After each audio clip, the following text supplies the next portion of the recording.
kinansela na ng Department of Foreign Affairs ang passport ni dismissed Bamban Tarlac Mayor, Alice Guo. Ayon sa abogado ni Guo, tuloy ang paghahain niya ng Certificate of Candidacy sa election 2025, pero sabi ng Department of Justice, pinag-aaralan nila kung paano harangin ito. Ayon sa abogado ni Guo na si Attorney Stephen David, sa susunod na linggo maghahain ng COC ang dating alkalde. Gusto niya kung siya lang naman ang masusunod, tatakbo siyang mayor ulit. Ang problema nga, under the present situation, dinisqualify siya ng Office of the Ombudsman. So, for whatever reason, hindi siya pwedeng tumakbo ngayon na mayor, di ba? Unless, iakyat namin niya sa higher courts at sabihin ng husgado na walang basihan yun, then pwede siya tumakbo in the near future. I wouldn't say it's her right, but she can try, but I wouldn't say it's her right. But she's not Filipino, and she bears falsified documents. Sir, pag nag-file siya, kayo po ba ay mag-oppose ang DOJ? Kasi pwede daw yun eh. Ang COC daw, tatanggapin lang naman daw ng COMELEC. Pero kailangan daw, merong pumunta. We'll cross the bridge when we get there. Why not? We may oppose. We might as well oppose.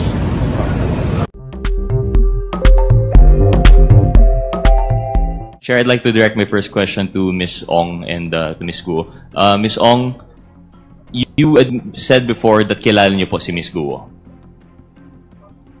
Tama po ba? Yes po, Mr. Chair. And in what capacity po yan, Ms. Ong? Nakilala ko lang po siya dahil kay Wesley Go po. Si Wesley Guo is supposedly your boyfriend po. Tama po, Mr. Chair. Yes po, Mr. Chair. And you've met Wesley Guo how po? Somewhere in Binondo po. In Binondo po. Pero si Wesley Guo, the brother of Alice Guo, Mr. Chair, may I direct my question to Miss Alice Guo? You mentioned po you lived in Tarlac for most of your life po. Tama po ba? Yes po, Mr. Chair. So, from age 0 to, you claim to be 38 po, no, Miss Guo? From 0 to 38, talagang residence po ninyo is Tarlac? Yes po. Have you, at any point in time, found yourself in Binondo? Binondo, never naman po ako tumira sa Binondo. Never tumira. But you visited Binondo po ba? Yes po. For what purpose po kaya yan? Minsan mamasyal, minsan may bibilhin. Opo. Okay. So from there, would you have an idea of the circumstances surrounding the meeting of Miss Ong and your brother, si Wesley? Sorry po, one more time po.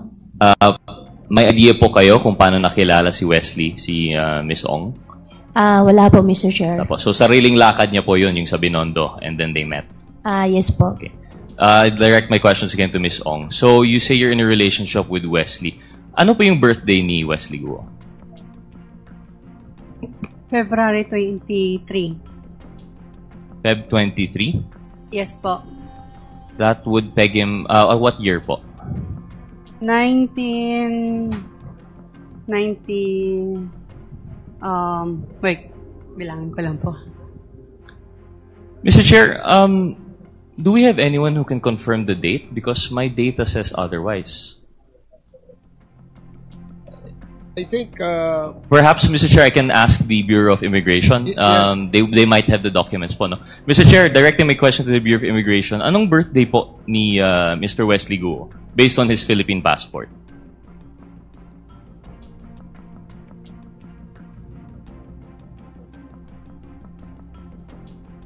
Mr. Chair, good evening. Unfortunately, we don't have it, but I undertake to give it before the end of the session, sir. Okay. Please, can we confirm? Because as far as I understand, I've seen the picture of the passport and it said February 1.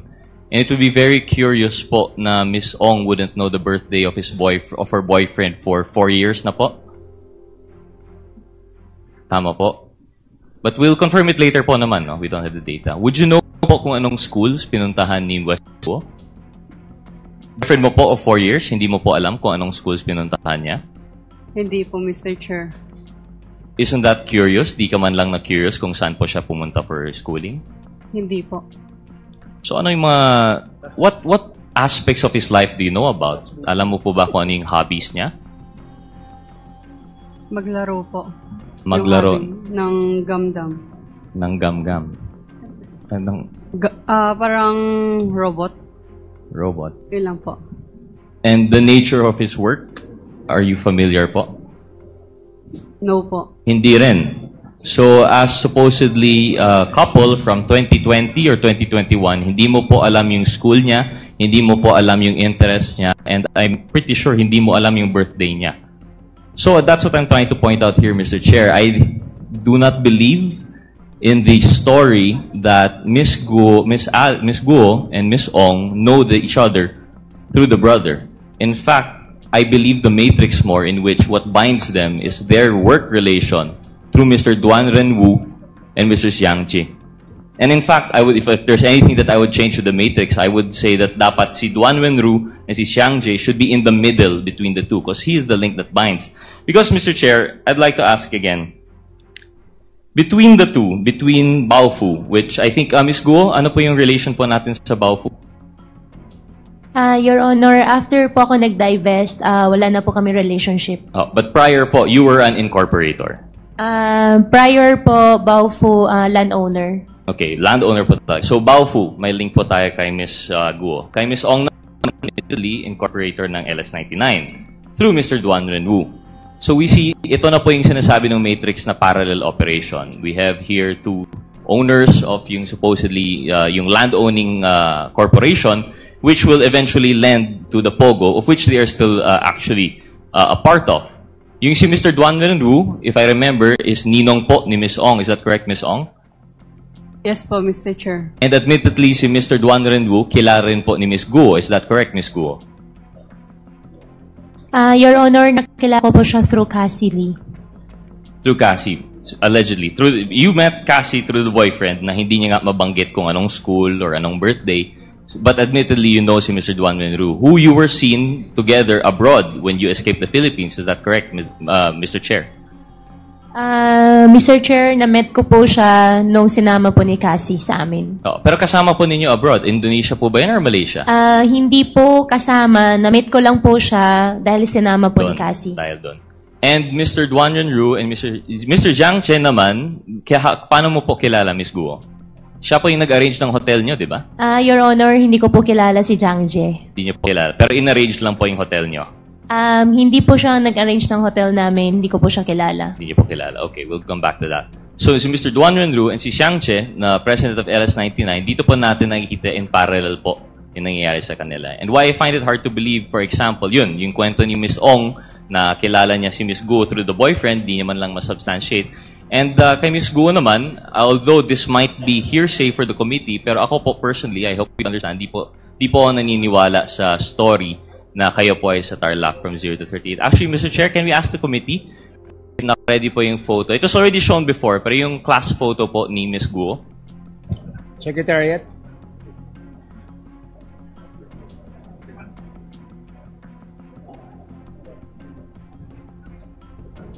Ms. Guo, while waiting for that po, you say you were born in 1986. Tama po ba? Yes po, Your Honor. That puts you at, how old are you now po? 38. 38. And at the time, naalala niyo po yung picture po, no, na na-present last time. But you claim na di niyo po yun... You invoked your right. Yung picture, class picture niyo po. I invoke my right. You invoked your right. Pwede mo naman sabihin na hindi ikaw yun, di ba? Your Honor, I hope you understand, sa sobrang dami na pong kaso na nasampahan po ngayon sa court, kaya anything po na isasagot ko po dito sa inyo might use against me po. Opo. Well, I think that's why I have a tendency not to believe you po. Kasi kung talagang hindi ikaw yan, I think you would have said that's not you. But instead, you invoked your right to self-incrimination. And why do I not believe that? I can identify two of the people behind you. Magkabatch po tayo, Ms. Guo. I know what year this was taken. And they have a description of you. Nung pumasok ka po sa Grace, napaka-thick po ng accent ninyo, Mandarin lang ang kaya niyong salita. But you were very friendly and you were very makulit. And that's why they had a hard time to forget you, even though hanggang grade 3 ka lang daw po doon.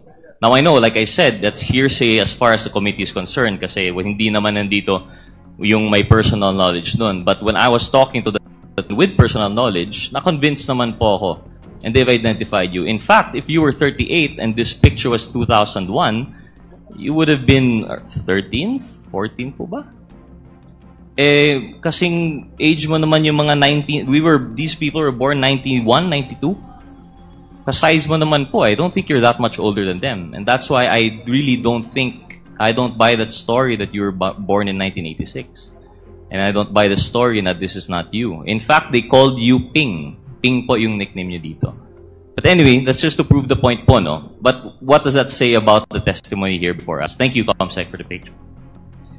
We have a Latin maxim po, no? Falsis in uno, falsus in omnibus. When you're false in one thing, it's false in everything. So this puts into light every statement that you have made. Of course, aside from the statements made regarding the right against self-incrimination. But if we're talking po about everything she said, that she was in Tarlac for 30 years, that all of her life, or the fact po that she was not the person in the Bamban resolution, this is going to be your testimony versus documentary evidence. Yung Bamban resolution 185 series of 2020, citing you as the applicant for Hongsheng Gaming, ano po yung sagot mo doon? You said you have no recollection at all kung paano nasama yung pangalan po ninyo. Tama po ba yan, Mr. Chair? Mr. Chair, all related Hongsheng, Baofu, I invoke my right against self-incrimination po. Okay.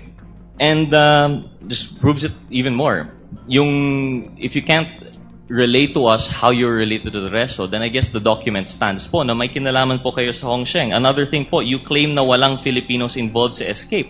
How do we know that we can take that for granted? Kasi, yun nga, as far as we're concerned, false in one, false in all.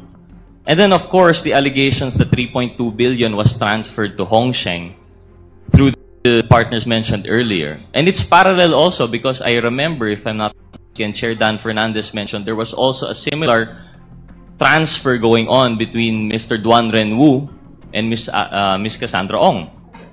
So, we see nga po na talagang I think may basis yung matrix, talagang parallel yung operations.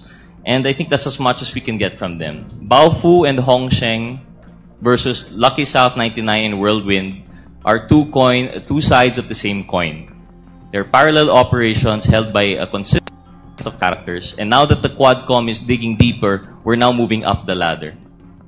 Unfortunately, I don't think we'll be able to get anything more from Ms. Ong and Ms. Guo, given that they have cases and they have repeatedly cited their right.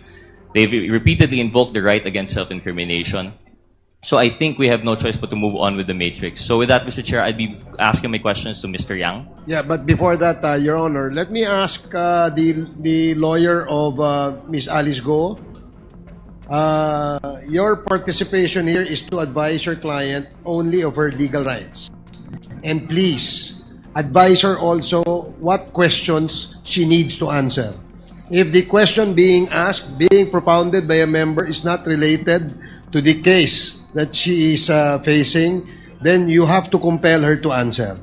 And that goes the same with other counsels present. Okay, para lang ho maliwanag, that's our ground rules.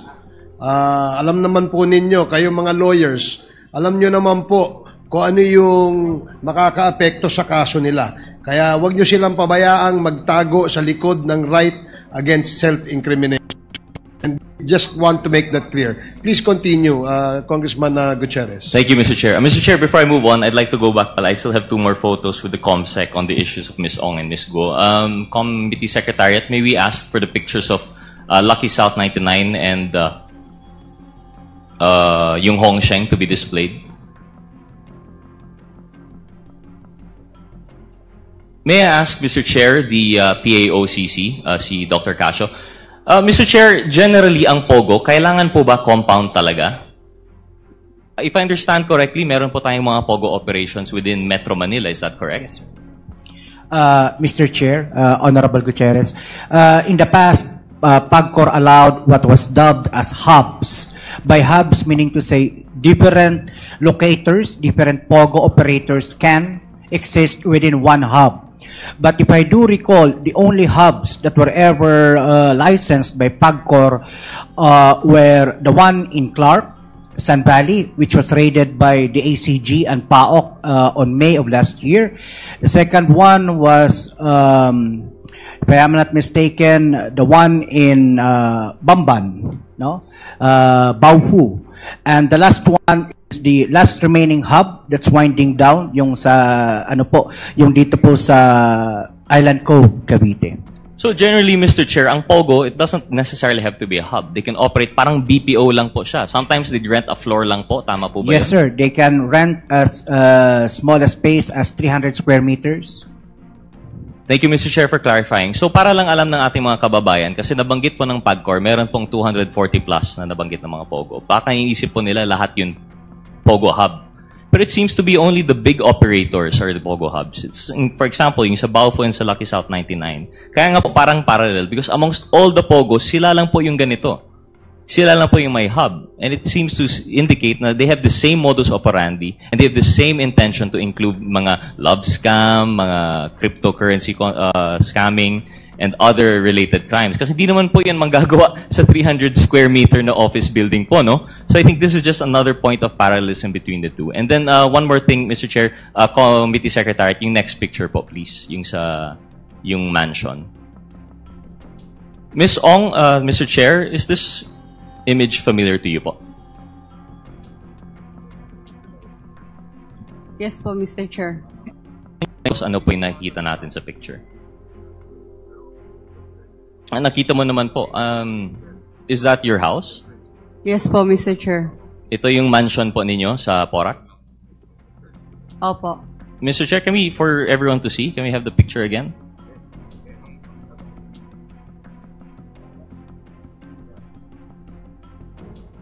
Ms. Ong, gano'ng kalaki po yung inyong property dito?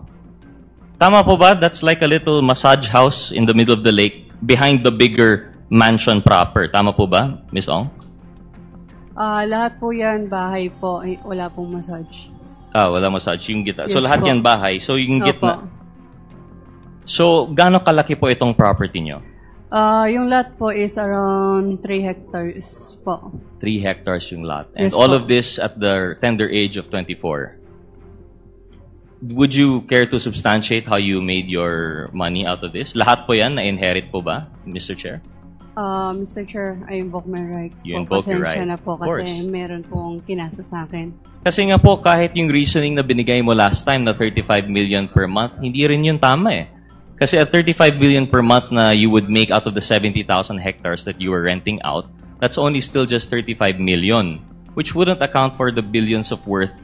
Sabi niyo po, wala po kayong inutang to make yung phase 1, phase 2, phase 3, not including itong mansion po ninyo. Because the truth of the matter is, based on the reports, if we're to believe, this is actually bahay ni Mr. Duan Renwu.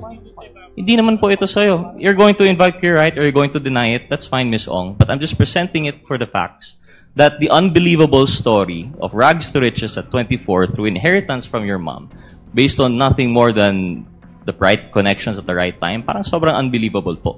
We are more inclined to believe these parallel operations in which at the center is Duan Renwu and everyone else going up. So with that, Mr. Chair, I'll conclude na po yung kay Ms. Ong and kay Ms. Guo. I'd like to go on po as we go up with the ladder kay Mr. Yang. Thank you, Committee Secretary, for the picture. Yes. Mr. Chair, I just have a question, just out of curiosity, if I may. With the indulgence of Congressman with the indulgence of Congressman Gutierrez. Comsec, pwede mo ba maibalik ulit yung bahay ni Ms. Cassie Ong?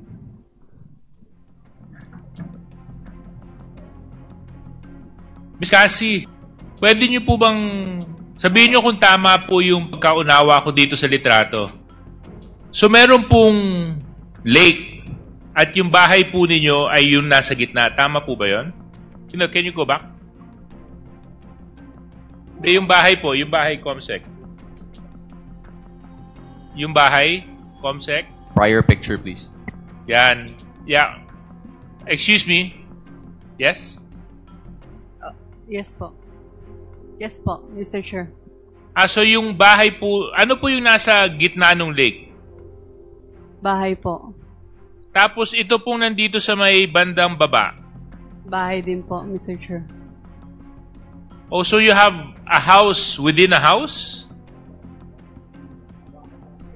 At tapos yung nandun po sa ibabaw niya na parang kulay puti na I don't know how you describe it. Parang Ano ba yan? Is that also a body of water? Garden po yan. Garden. Okay. Yeah,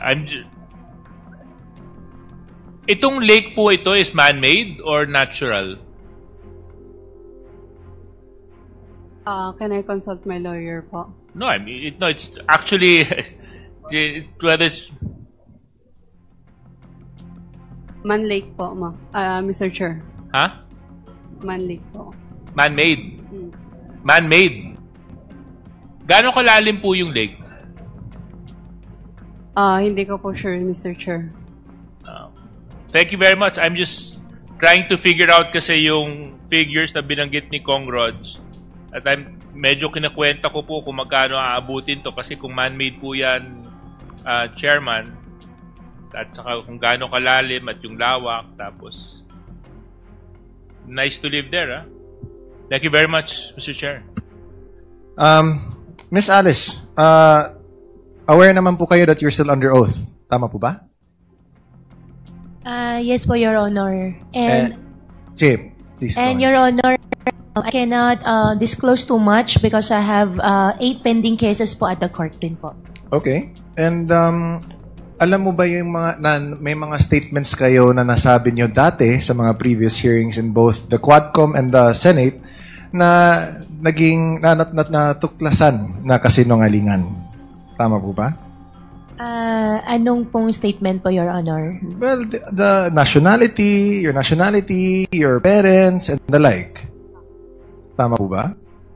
Hindi po, Your Honor. Pero now that we're here and almost closing on this na rin, willing ka ba na magsalita ng katotohanan sa Quadcom na ito? Your Honor, ano pong question po? Willing po ba kayo na magsalita ng katotohanan sa Quadcom na ito? Now na patapos na itong lahat. Opo, Your Honor. I have pending cases po at the court. So, anything po na sasabihin ko po dito sa Quadcom may use against me. So, okay. Opo. Alright. Pero even if na mo na may alam din yung Ministry of State Security, willing ka rin ba na mag-confess ng katotohanan sa Quadcom na ito? Your Honor, pa-specify ko po sana yung question po. Yeah. Para I know paano din po ako maka-help po. Okay. Sige.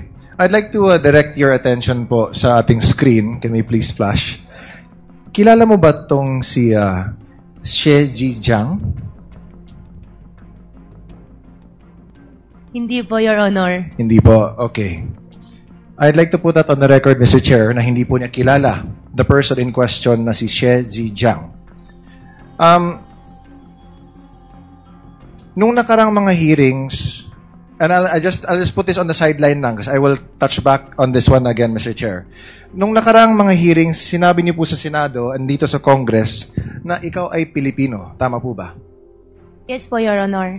And sabi niyo din dito lumaki. Tama po ba? Yes po, Your Honor. Dito kayo ipinanganak. Tama po ba?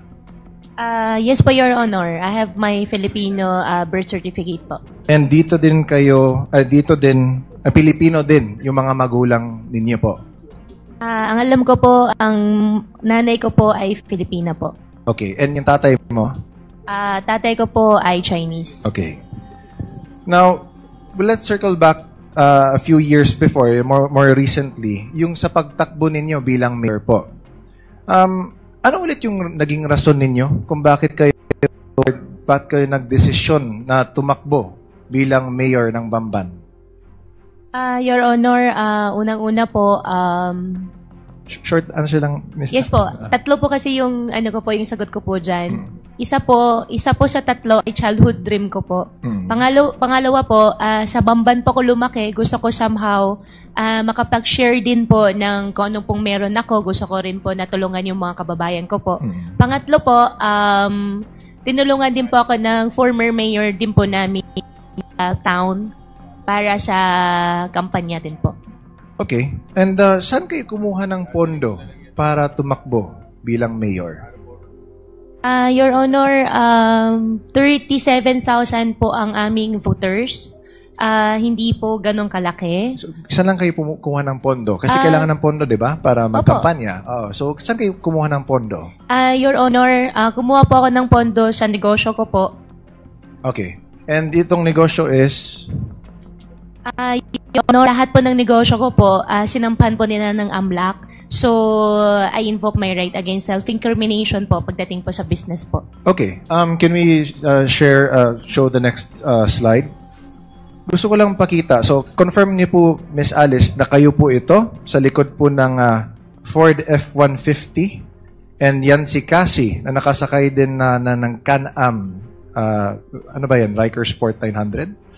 Tama ba? Your Honor, hindi po yung campaign. Yan po ay Town Fiesta. Town Fiesta lang. Okay. So, very interesting. Kasi from what I remember, kasi ako mahilig ako sa kotse, pero yung kotse ko is a 2003 Camry. And medyo may kamahalan din yung mga nakikita natin dito sa pictures. But sige na lang. So this was a fiesta naman din and very festive. Pero kayong dalawa yung nasa picture, tama po ba? Yes po, Your Honor. Okay. So you lahat ng mga funding na nakuha mo for your campaign, galing sa sarili nyo, sa businesses? Yes po, galing po sa sarili po lahat, Your Honor. Okay. Now, you didn't ask for any funding from any Chinese person, Filipino? Never po. Okay, sige. Filipinos po, may mga friends po na tumulong in kind. Pero finances po, wala po. Okay, sige. Even if we have been making our own researches, pulling our own inquiries, this is another source from a completely different party and is unrelated to what we do. Pero nagkataon that the person named Xie Kailun, who si Xie Zhijiang trusted with the encrypted files, showed to Al Jazeera that there is a dossier confirming that there are Chinese spies all over, at least Myanmar, but here also in the Philippines, and undoubtedly shows Guo Huaping.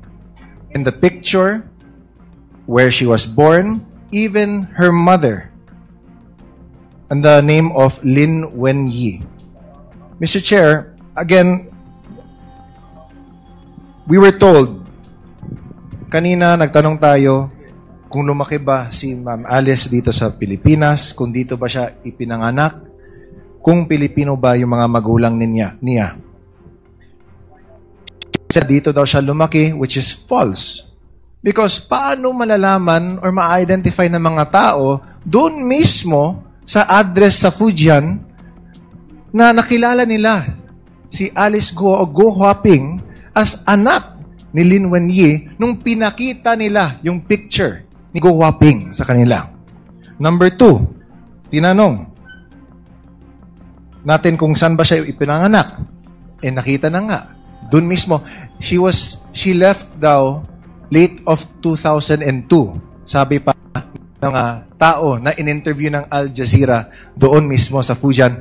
And might we take note, Mr. Chair, na sa video, nung pinuntahan nila yung address na nakalagay sa dossier, sa encrypted dossier, is a local office ng Communist Party of China.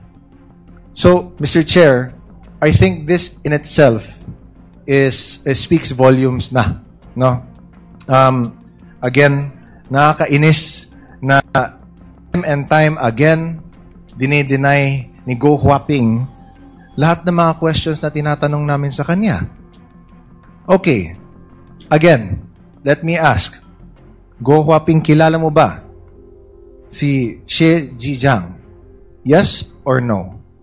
Your Honor, yung Xie Zhijiang na sinasabi niyo po, yan po ba yung pinakita niyo po niya sa akin sa picture? Correct. Hindi ko po siya kilala. At sana po, Your Honor, Mr. Chair, makuha ko rin po yung details. Gusto ko po magdemanda. Hindi ko po sila kilala.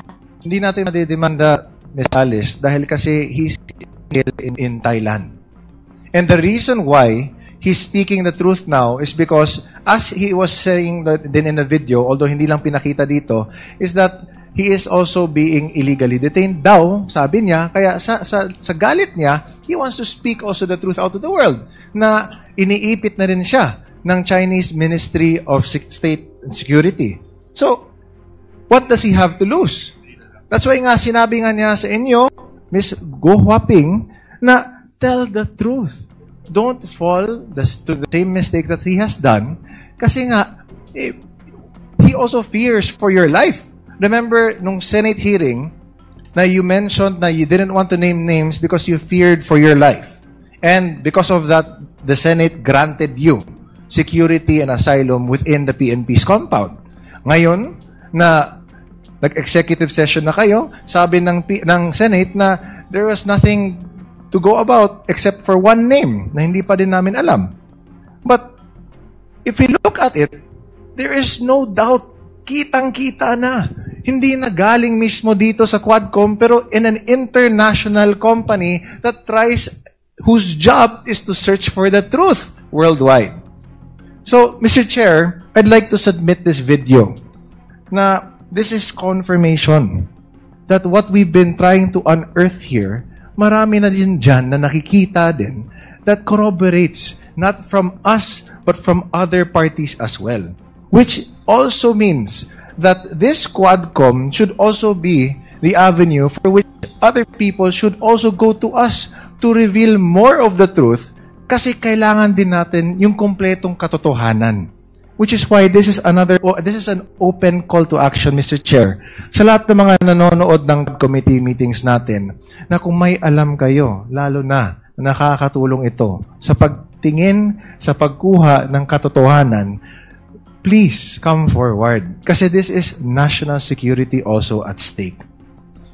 She's been denying na may kilala siya, na sinasabi niya na ilang beses na siya tinawagan para humingi ng campaign funds. Kung hindi niya alam yun, or if he was saying, if it wasn't even in the same timeline, then he wouldn't have said that. Diba? Timing. Elections natin, doon din siya, tumakbo din siya, humingi siya ng tulong. It all adds up. It all lines up. So, Mr. Chair, I'd like to submit this video to the committee. And I hope na people really try this time na mas marami pa na will come forward to speak truth to this matter. Thank you, Mr. Chair. Thank you, Congressman Mario. So, before we recognize the next interpellator, may tanong lang ako kay Ms. Go Huaping. So, hindi mo kilala yon, ano? Your Honor, unfair naman po para sa akin. Hindi ko po siya kilala at never po ako humingi ng campaign fund entirely. Never po ako humingi ng campaign fund during my campaign period. At nung video na pinakita po ni Congressman Chino po kanina, hindi ko po siya kilala. At gusto ko rin po na iparating sa lahat ng kababayan ko at Pilipinas na rin po. Mahal ko pang Pilipinas. Kasi nabanggit dun sa video na you're probably a spy. Hindi po ako spy. So, hindi ka spy? Totally po, hindi po ako spy. Hindi ikaw yung nasa picture? Hindi po ako spy, hindi po ako nasa picture, at hindi rin po, Your Honor, ako yung sinasabi niya. Kasi yung parang pinakita niyang dokumento, I don't know if that is a birth certificate from China, it clearly shows a picture that resembles your feature. Diba? So, 1, 2, pangalan mo, yung Go Huaping. Tapos, yung place of birth mo, nakalagay daw doon. Nakalagay, China di ba? So, how will you now tell us and convince the Filipino people na ikaw ay hindi spy at ikaw ay hindi involved dito sa Pogo? Your Honor, I think our government agencies can prove din sa darating ng araw na hindi po ako spy dahil hindi naman po talaga ako spy. Secondly, yung tao po na nasa video po kanina, I'll find way para hindi ko po alam kung paano, pero I'll talk to my lawyer, especially the network, magdidemanda po ako. Okay, sige. Thank you. The next interpellator is Congresswoman Migs Nograles. You're recognized. Thank you have 5 Mr. minutes. Chair. Before that, Ms. Alice Go, you said you will file a case against this Cheji Zian, and you said you will tell the network. Anong network to? Per my record po, kung di po ako nagkakamali, Al Jazeera Network. Okay, Yung thank nakita you. ko po kanina. Pero babalikan ko po kung tama po yung naisulat ko po, Your Honor. Thank you. Mr. Chair, I'll go back to some questions in relation to the video. So again, Ms. Alice Go, Mr. Chair, you are denying that you are a Chinese spy. Hindi po ako spy. Well, Mr. Chair, wala naman atang spiya na mag-aamin na spiya siya. No. So, it really begs the question. But anyway, alam nyo ba, Ms. Guo, na itong si She Ziyang, na umamin na Chinese spy siya, na sinabi naman niya, kilala ka niya, ay inamin niya na dito siya na-recruit sa Pilipinas? Your Honor, I cannot answer your question dahil hindi ko po siya kilala. So, to put in record, this video showed, mahaba kasi to, it's an excerpt of the video, na inamin niya na recruited siya dito sa Pilipinas. In fact, can we show lang na nagpakita siya ng picture na nandito siya sa Pilipinas. I think it's one of the recruiters. Kung pwede lang natin mapakita yung picture na yon.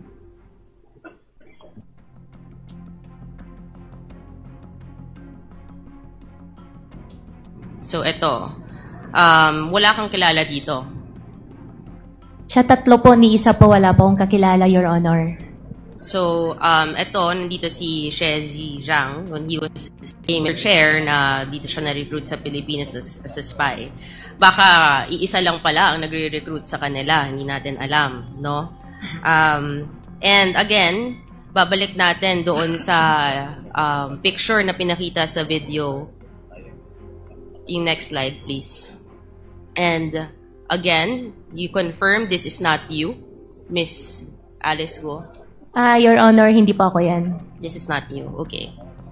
Ang katanungan ko, Miss God, because you're saying that hindi mo at dedemanda mo, ano naman mabe-benefit din nitong si She Ziyang to name you? Your Honor, I think it's better for you to ask him. Kasi siya po yung naglabas ng video, so siya po nakakaalam ano makakapag-benefit po sa kanya. Definitely, hindi po ako spy. Okay. Relax ka lang. Bakit ka galit? Kasi po, ganun din po yung nangyari last time. Sinasabi po nila spy ako. Mahal ko pong Pilipinas, Filipino po ako, hindi po ako spy. Okay, relax lang. Relax ka lang. Diba? You don't have to be so riled up if you know the truth. Right? So, you categorically will keep denying what She Ziyang is saying. Right? He mentions na pinanganak ka sa Fujian, China. And na nanay mo si Lin Wenyi.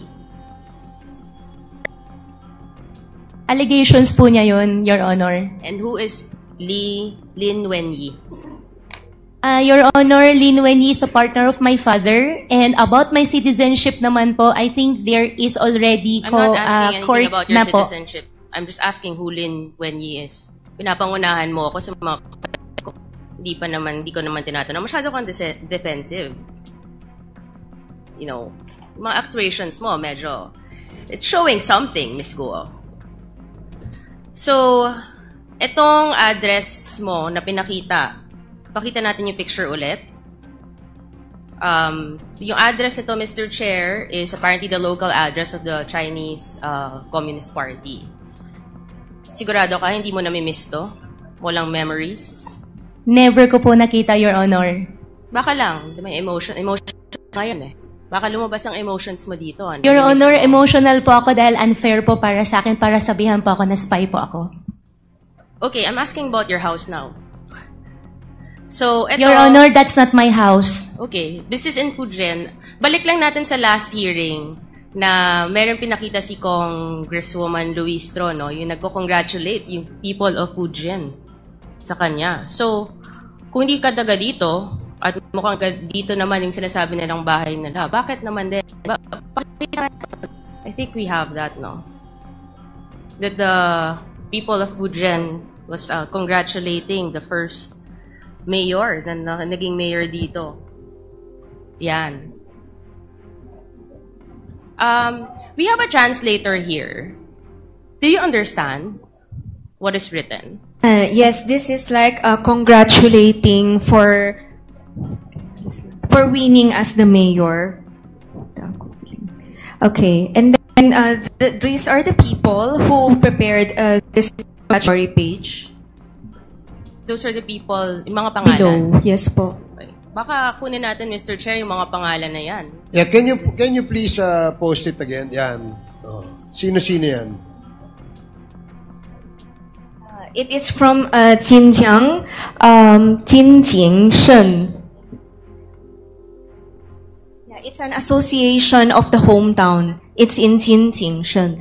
Which is in Fujian, I think. Yes, it is. Which is basically where what we saw in this video, Mr. Chair, kung saan talaga kasi galing ang si Miss Alice Guo, no? And then itong si Lin Wenyi na tinatanggi naman po ni Miss Alice Guo na hindi mo nanay, no? Which later on, nakakalungkot if she really is your mother, na you're denying your ties to your mother. Sinabi din sa documentary, Mr. Chair, na umalis nga daw siya, sabi ng mga residente doon, na umalis siya towards the end of 2002. From the previous hearings, we have a copy of the Special Investor Resident Visa. Yung next slide, please. Yan. Na dependent siya ni Lin Wenyi, galing nga from Fujian. And it is January 12, 2003 na pumasok sila ng Pilipinas. So, you know, the facts seem to be aligned. The documents that we have and we've been seeing seem to be aligned with this video that came out, Mr. Chair, na hindi naman natin alam bakit naman in-name din si Miss Alice Guo na hindi naman, wala namang kinalaman ito sa atin. But apparently, there is that connection, which is scary.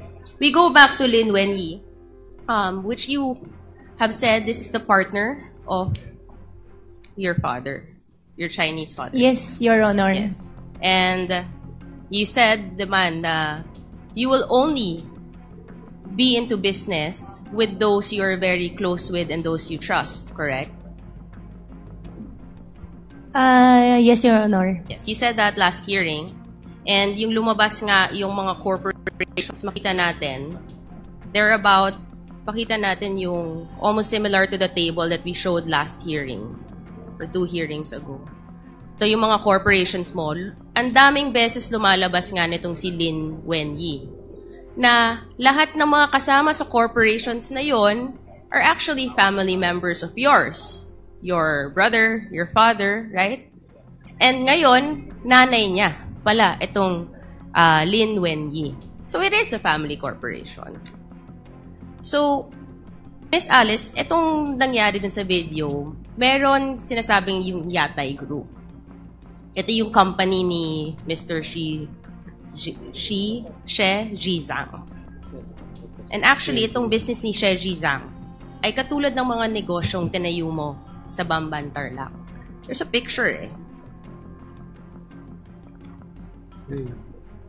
Mas magkapareho siya. And do you know that itong si She Zhizang, link yung mga businesses niya. Kaya nga siya nasa Thailand ngayon eh. With human trafficking, extortion, and cyber scams. Which are the very same crimes na tinitingnan natin ngayon, Mr. Chair, na nangyayari sa mga illegal POGO operations dito. Makikita natin may similarity from a rural area, pumasok at nag-expand, nag-build ng mga ganito front legal businesses na alam naman natin may mga illegalities which is being found in Myanmar. And ito yung sinabi ng Chinese spy na si She Zhizang. So essentially, Mr. Chair, kung titingnan mo, I may show na lang to this committee para mas madali. Parang ang mga espiya ng China, di lang sa Pilipinas, pati sa Myanmar, we don't know other countries that we can later on discover. Parang may steps sila eh, kung anong gagawin nila. Parang, ito, step 1, pumili ng bansa. Halimbawa, itong Philippines sa atin, Myanmar, Thailand. Step 2, pumili ng lugar na pagtatayuan ng mga industrial complex, which we have seen in Porac, Pampanga, and in Bamban, Tarlac. Step 3, maghanap ng mga dayuhang Chinese na mumumuhanan na tutulong magtayo ng negosyo. Kita natin, yung kapatid ni Michael Yang, nakatanggap halos 2 billion pesos mula 2018 hanggang 2021. Si Zhang Yujin, na nakita natin guilty sa Singapore para sa kasong money laundering na incorporator ng Baopu. At yung si Jiang Zhongguo, yung ama ni Guo, na incorporator din, na sinasabi nga niya, yun ang simula, diba? Na nagpondo rin sa kanya sa mga businesses. There's this trend, Mr. Chair, no? Na galing sa Chinese, nagsisimula, or kung grandfather man, ganito yung mga paulit-ulit na kwento eh. Then there's step 4. Kukunin ang mga loob ng mga residente at gawing dummies. Nakita natin, I think, di ba may mga nag-surrender, I think over the last few days, Mr. Chair. Itong sinema Thelma Laranan, Rowena Evangelista, tindahan sila ng mga gulay, no? May mga barbecue stall na obviously hindi naman nila kaya mag-incorporate or to give itong mga capital sa mga malalaking negosyo na nag-surrender na ginamit lang sila. I don't know kung paano nila ginawa ito. Sakno nila yung loob ng mga residente kasi syempre may mga pangangailangan siguro at hindi naman nila iniisip kung ano yung magiging repercussions. Then there's step 5 na maghahanap ng makapangyarihan na tao na may pera at impluwensya sa gobyerno na alam natin na tinatanungan natin na ngayon hindi na natin makita, Mr. Chair, ang dating presidential spokesperson na kita natin, tinulungan niya, bigyan ng permit, ang mga pogo, known personality who's the lawyer and owns several properties connected to what we have been seeing the past few hearings. Then there's step 6, mag-incorporate na ng mga kumpanyang mukhang legitimate sa una. Diba? Nabigyan na natin ng lisensya tong Hongshen. And then na-raid yung Baofu compound. Yung Lucky South 99 nagsimula sa BPO at real estate industry. Ngunit inamend na yung AOI niya noong February, doon na pumasok yung POGO. So they can start operating in the guise of a legitimate business na mamaya magiging illegal naman. Then there is the next step, magkakaroon nga ng corporate layering na. At nakikita natin sa mga different corporations like Baofu, itong mga corporation ng mga Yangs, itong mga corporations nila Miss Alice Guo. Nakita natin sa Matrix today, there are so many corporate layers na pag tinignan mo, it all ties back to two personalities who are here. Actually, 3 personalities who are here na magkakasabwat, Mr. Chair. And of course, step 8. Then, dito na, pag nangyari na itong lahat, magkakaroon na ng illegal na gawain na may mga human trafficking, money laundering, illegal gambling, love scams, tax evasions, at iba pa. You know, Mr. Chair, nakakalungkot. So, ito, titingnan natin, steps 1 to 8. Mukhang ito ang, kumbaga, standard siguro nila or mission order ng mga espiya na to. Na nakakalungkot na pumasok sila ng Pilipinas. Pinayagan silang pumasok ng Pilipinas. Dahil bawal sa kanilang bansa itong mga gambling, offshore, pumasok ang China dito. They took advantage of our country, our laws, our citizens, our resources, Mr. Chair. Nakakatakot dahil hindi to one-sided. Lahat ng mga steps na to, mangyayari lang at pupunta sa next step kung pinayagan to ng gobyerno. There are steps and there are processes. At sinabi ni Malibu na our government agencies can prove naman daw. Diba? Kasi alam niya, hindi naman gagalaw to, hindi mangyayari to kung walang approval ng mga government agencies. So paano to nakalusot, Mr. Chair? Yung tinitingnan natin. Kaya natin ginagawa to. Yung government ng Pilipinas natin, paano nangyari to? Para nakapasok ang China dito? Paano nakalusot ang isang Chinese spy dito? At malala, paano naging parte ang isang Chinese spy sa gobyerno natin na binoto ng mga Pilipino? Paano nangyari to?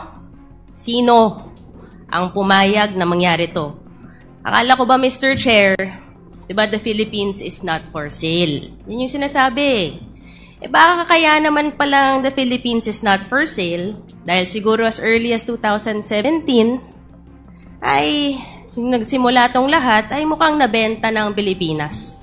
So sino ba ang nagbenta ng Pilipinas sa China? Yun lang po, Mr. Chair. And I will end again to Ms. Alice Guo with the message of your fellow Chinese spy to you. So sana medyo matauhan ka ng konti. Para sa iba pang karagdagang mga balita at impormasyon, ay huwag po nating kalimutang mag-like, share at comment sa video na ito, at huwag po rin nating kalimutang mag-subscribe to continue supporting us. Maraming salamat po sa inyong panonood, at naway tangkilikin po ninyo ang aming YouTube channel.